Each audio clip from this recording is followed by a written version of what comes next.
So before we do this moving forward series episode about Nashville SC, I want to quickly give you guys an update in terms of the whole CBA situation and whether or not if the league is indeed heading to a lockout. Well, it turns out that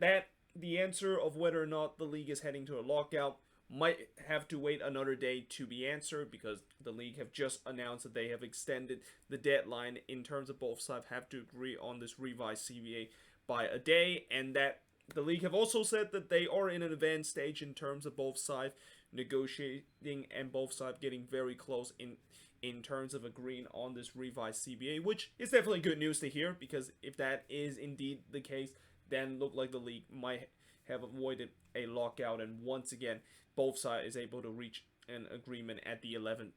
hour and avoid a lockout. But that being said, I've also heard there was some other reports that says that both sides actually indeed is not close to reaching into an agreement, and it just seems like the way that the league is basically doing these extension in terms of both sides reaching an agreement on this revised CBA is just them not admitting that we are indeed heading into a lockout, and that this is just going to continue to drag on until eventually both sides will agree, and that again, mostly it's due to the fact that the league does not want to use the L word and does not want to admit themselves that indeed we are heading into a historic first ever lockout in MLS. But that being said, we'll see tomorrow whether or not if both sides can eventually agree on this revised CBA. And you know that tomorrow I'm going to once again be kind of like what I did today, which was kind of like looking at my phones, looking at the MLS website, looking at the app, even looking at Reddit and Twitter to see if there's any update in terms of this situation, and I'm going to have to do it once again tomorrow to see if that's the case. And once there is an update, and once if there is official announcement of whether or not if the league is indeed heading into a lockout, or if both sides have actually agreed on the revised CBA to avoid the league going into a lockout, then I would immediately do a video on that. But anyway, let us actually get into what we're going to talk about today, which is the moving forward series for Nashville SC, the other expansion side. And there's no doubt that this has been a historical year for Nashville SC, and that they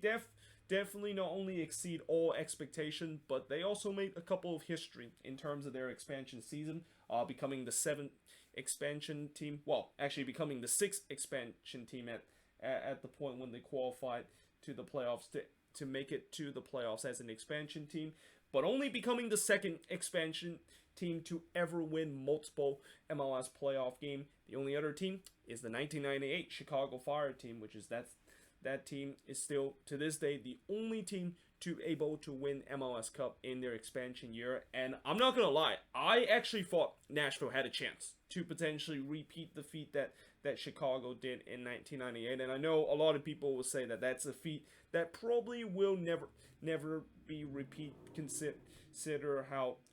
when you look at past expansion team, how much they struggle, and also during that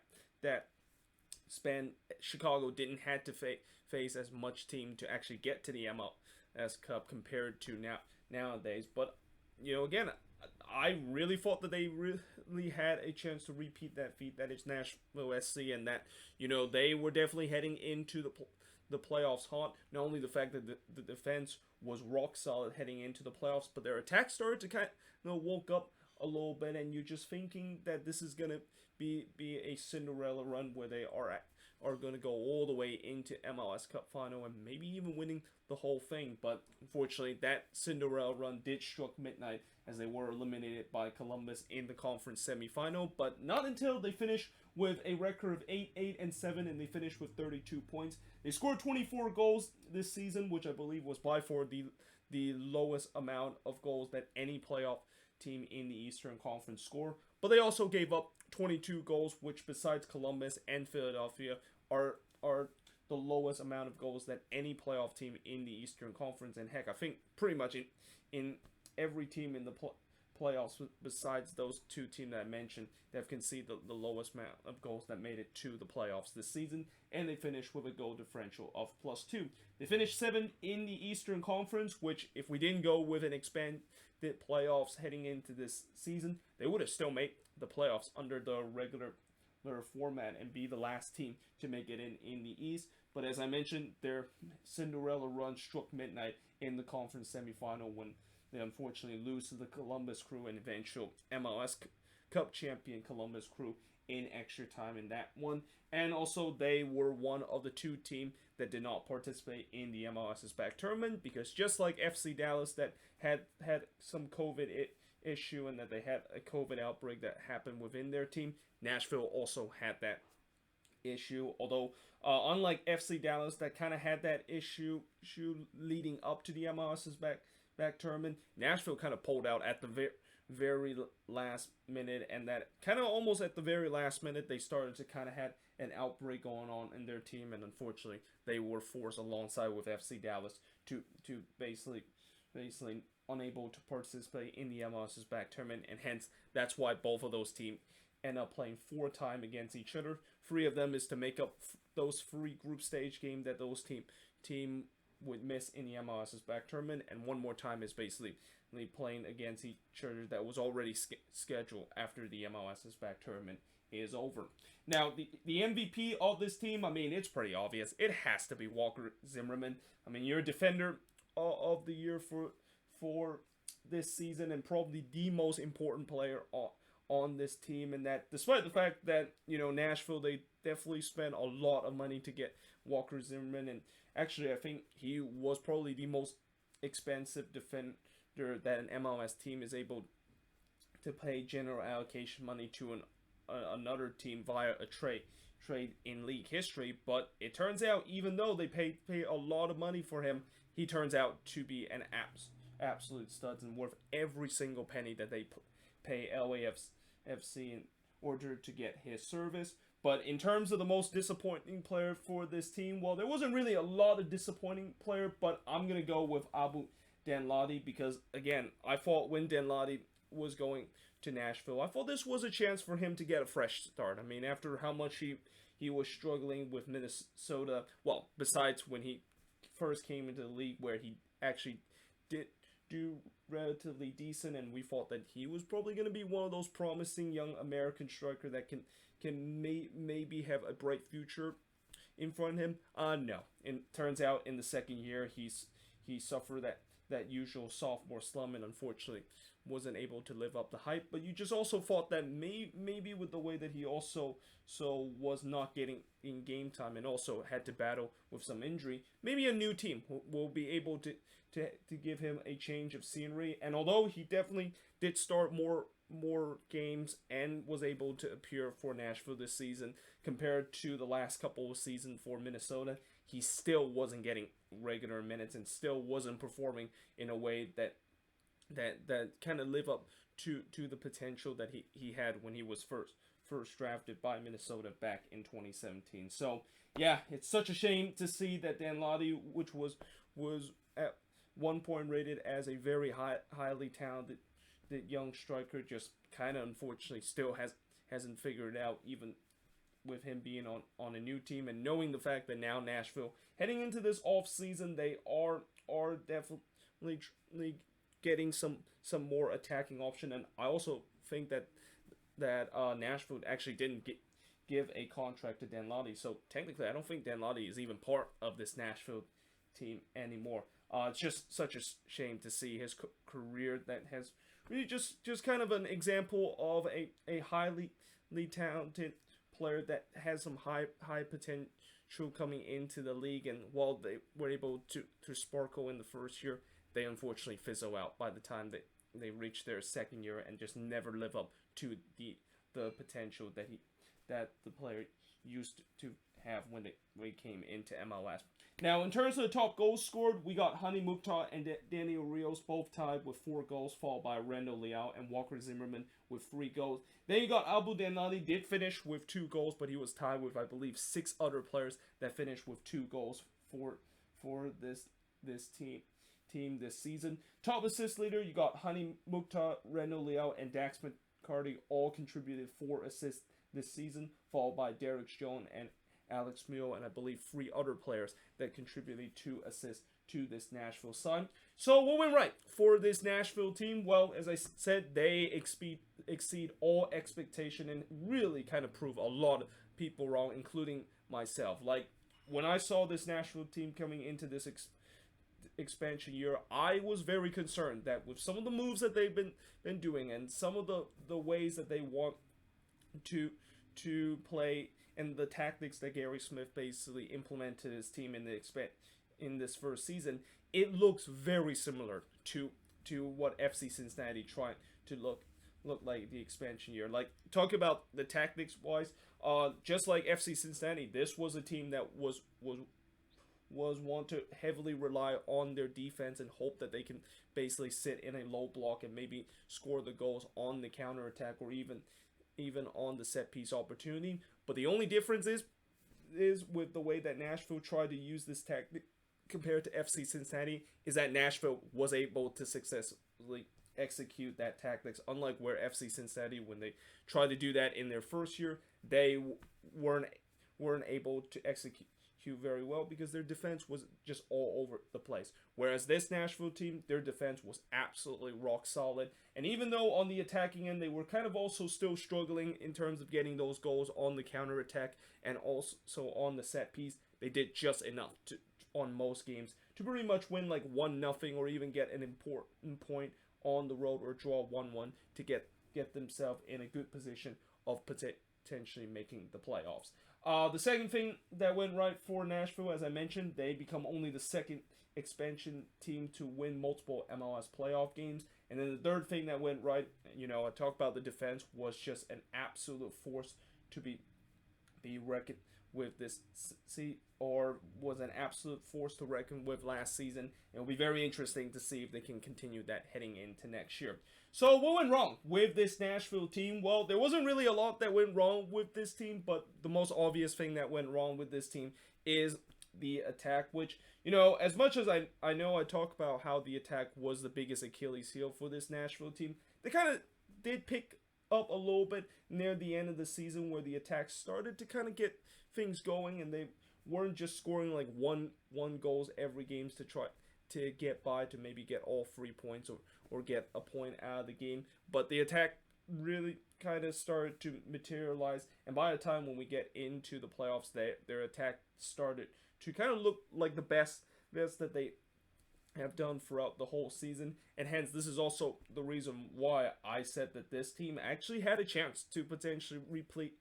what the 1998 Chicago Fire team does, because I said before, where coming into the playoffs last season, if they can get their attack going, then this could definitely be a team that you not only do not want to face in the playoffs, but now they are really kind of a top tier team because they already have an excellent defense in their team. And we've seen before where when you look at these past MLS Cup winner, what is one thing that a lot of these MLS Cup winner always have? Oh yes, that's right. They always have a very good defensive record, and I thought this was going to be another example where despite the fact that this might be one of the weaker team in terms of the attacking front, with how good this defense was, it looked like it was going to be pretty much impossible for a lot of these teams to able to find a way to break them down and eventually able to maybe score a couple goals against them. Well, unfortunately, it turns out that of course was the case when they of course play against Columbus, and that's kind of where I get to my second point of what went wrong, is that unfortunately that Cinderella run did struck midnight against Columbus, and I thought in that game their attack kind of started to revert back to the problem that they had throughout the entire season, which they just could not get anything going against the Columbus Crew. And although they tried their best to defend throughout the full 90 minutes and was kind of really playing to go to a penalty kick shootout in that game, Columbus eventually broke through their defensive reinforcement in extra time. And I also remember in that game that if Columbus can finally break through this Nashville resistance, then yeah, most likely they're going to score a couple of more goals, and they actually end up scoring another one after they finally broke through that Nashville resistance, I think right around the 98th minute, to win 2-0 in that one. Now, the third thing that went wrong for them is that, again, they had to deal with a COVID outbreak within the team, and that this happened right before the MLS's back tournament was about to start in July. And, unfortunately, because they had to deal with that, they were basically forced to withdraw from the tournament because they just do not have enough healthy bodies enough to still be participate in this tournament when they already have like around 8 players that was tested positive for this virus. But moving forward for Nashville, the first thing moving forward for them is obviously the good old cliche of the fact that whether or not if there is going to be a sophomore slump. And I know it's a good old cliche that I obviously want to throw in here, and you probably knew I was going to throw in this moving forward series talk about Nashville, but it's kind of true, the fact that it will be interesting to see how they're going to do in the second year. And that I will say that a lot of these previous expansion teams that are able to make the playoffs in their very first year, the likes of Atlanta and LAFC, make it to the playoffs in their first ever expansion season. Not only they follow up the second season with a decent season, but they follow up with a record-breaking second season, and those team were able to go deep into the playoff, one of them actually winning MLS Cup in the second year, that is Atlanta United. Now, I'm not saying Nashville is going to be like that, and they're going to have they're going to finish their second season with a record amount of points and finish maybe with the most point in the regular season. But that being said, if they do suffer a little bit of a drop-off, or if they maybe don't make it to the playoffs heading into next season, then something tells me you could say that they might, unfortunately, suffer that sophomore slump. Now, a way to prevent that sophomore slump is that they need to, of course, fix the attacking woes that they had. And to be fair, they have recently tried to address that. Recently I mentioned how they got Rodrigo Pinheiro from Uruguay, and that he's a Uruguay youth international, and that he also signed him on a youth DP contract. He could be definitely a good option in terms of the attack, and definitely be a guy that could be either a creative player or give them option in terms of speed on the wing area. But I think when I look at this Nashville team, and when I just focus on this attack, I still feel like they might need one more attacker, and especially a true number 9 on this team to really make me believe that this attack would be much better compared to last season. Because when you look at the number 9 option that they have, I mean, the true number 9 that they have right now is Daniel Rios, and while Rios did finish as the top goal scorer last season, he didn't really look like a number 9 that you would be really scared of facing, and that he wasn't really a lethal full striker as you would see with other playoff teams that some of them have some decent number 9 player. And Nashville also kind of admit to themselves that they actually did not had a number 9, and a couple of times they actually play with a false 9 because of that. So yeah, I think if they can find a number 9 there, or maybe sign another DP kind of level of number 9, which technically they kind of already spend that DP money of a number 9 on Hyundai Candidates. And Candidates is another guy that he actually was coming off the bench a couple of times last season, and you wonder, with him coming off the bench last season, was it a sign where maybe he's just trying to adapt to this team, and that he is only coming off the bench, but eventually he will transition his way to be a starting number 9, or the fact that maybe he might not be good enough in terms of being a true number 9, and hence that's why he was starting off the bench a couple of times. But either way, that is another guy that I think they probably might either think about maybe buying him down to a TAM contract, because there's not a lot of team in the league that are going to put a DP player, especially a DP number 9, on the bench and making some impact from the bench, or the fact that they might have to find a number 9 to really truly make sure that this attack can actually get going heading into next season. But the last thing moving forward for Nashville is that, I look at the tactics that they have, and the tactics that Gary Smith basically used during last season, which again was a very FC Cincinnati like, sitting in a deep block and look to trying to get goals on the break or on the set piece. Well, the question is that going to work again next season, especially if the regular season is going to be back to normal and it's not in a shortened season? And my answer to that question is probably not, because I feel like teams eventually is going to figure ways out, and that usually when teams are facing against a team that tends to sit in a low block, one of the good ways to counter that tactics is just make sure you let them have all the ball and kind of just do the same tactics as they're trying to do to you, which is just kind of sit back and let's see if they can, of course, try to break you down. And knowing the fact that Nashville last season was really struggling when they had the ball and had the possession and tried to break teams down, that could be something that a lot of teams are going to try to do against them next season. And this is also where